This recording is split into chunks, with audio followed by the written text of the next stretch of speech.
What were theater posters like and how much did a ballet ticket cost? These questions are answered by the keepers of the Bolshoi Theater Museum. They've presented their entire collection for the first time. A large-scale exhibition was held in the center of Moscow for the 100th anniversary of the museum.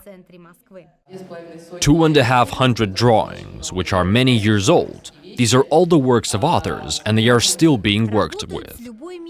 They work on any small thing that carries the memory of the stage, from sketches of decorations to the personal belongings of artists. For example, these slippers belonged to Galina Ulyanova. She wore them while performing on tour in London. Now they bear the memories of international success.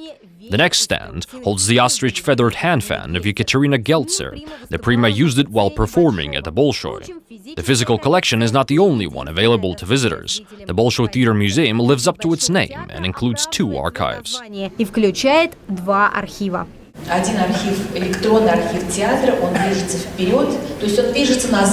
One of the archives is digital.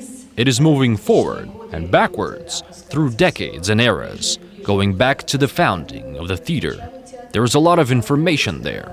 It is all a lot of interesting work.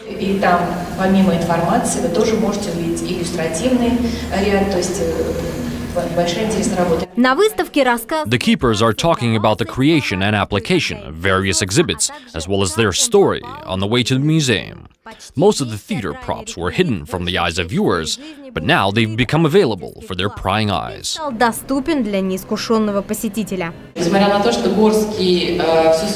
Despite the fact that Gorsky spent most of his life writing down his art, there is not that much left of it. We know a lot more about the other dances than we know about the dances of Gorsky.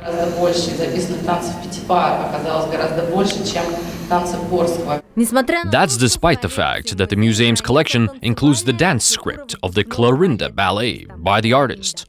Ballet master Gorsky elevated the imperial ballet to a new level.